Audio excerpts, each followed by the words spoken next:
আমাৰ আজি এই নলবাৰী নৰ্থ কামৰূপ আমাৰ 34তম নলবাৰী জিলা ভিত্তিক টাইকোৱাণ্ডো প্ৰতিযোগিতা আমি আয়োজন কৰিছোঁ। ইয়াতে আমাৰ নলবাৰী জিলাৰ প্ৰায় 16টা ক্লাবে অংশগ্ৰহণ কৰিছে। 16টা ক্লাবৰ প্ৰায় 600 ল'ৰা ছোৱালীয়ে আজি ইয়াত আমাৰ অংশগ্ৰহণ কৰিছে।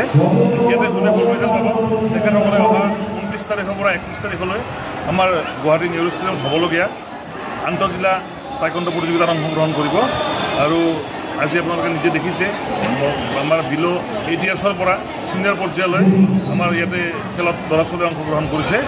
আৰু আমি এই ক্ষেত্ৰত ধন্যবাদ জ্ঞাপন কৰিব লাগিব আমাৰ সন্মানীয় আমাৰ নলবাৰী জিলাৰ বিধায়ক তথা অসম চৰকাৰৰ দায়িত্বশীল মন্ত্ৰী জয়ন্ত বল্লভদেৱক। তেখেতৰ নেতৃত্বত আজি এইটো ইণ্ডোৰ ষ্টেডিয়াম আমাৰ ইয়াতে আন্তঃগাঁথনি হৈছে। আমি কমপ্লিট হোৱা নাই যদিও ইয়াতে আমাৰ খেল আজি আৰম্ভ কৰিছোঁ আৰু ছমাহমান পিছত এইটো ফুল ভিজত হ'ব, তেতিয়া আমি আৰু আপোনালোকক ভালকৈ দেখাব পাৰিম।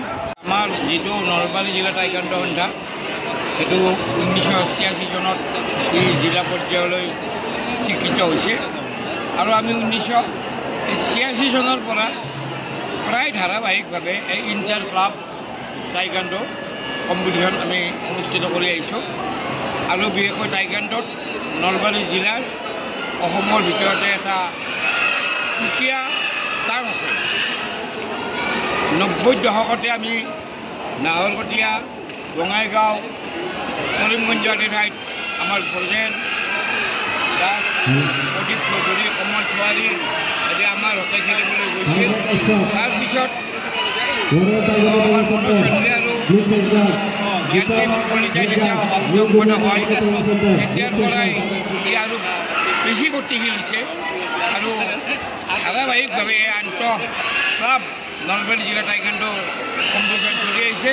আৰু ইয়াত আপোনালোকে দেখিবলৈ পাইছে যে অসংখ্য ল'ৰা ছোৱালী ছাত্ৰ ছাত্ৰীয়ে অংশগ্ৰহণ কৰিছে আৰু ইয়ে প্ৰমাণ কৰে যে নলবাৰী জিলাত টাইকোৱাণ্ডোৰ কিমান সমাদৰ আছে।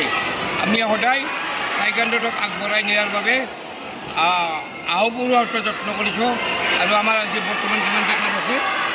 16টা ক্লাব নলবাৰীত সক্ৰিয় ক্লাব আছে, 600 ল'ৰা ছোৱালী। তাৰ উপৰিও আমাৰ বিভিন্ন ক্লাব আছিলেও কেতিয়াবা আৰু ধৰে আৰু কেতিয়াবা অলপ সীমিত হয়, কিন্তু 16টা সক্ৰিয় ক্লাব আছে। আৰু 16টা সক্ৰিয় ক্লাবৰ মাজত আপোনালোকে দেখাবলৈ পাইছে যে 6 বছৰীয়াৰ পৰা একদম প্ৰাপ্তবয়স্কলৈকে বিভিন্ন ধৰণৰ খেলুৱৈ ইয়াত অংশগ্ৰহণ কৰিছে আৰু এই প্ৰতিযোগিতাখন সাফল্যমণ্ডিত হওক মই তাকে প্ৰাৰ্থনা জনাইছোঁ।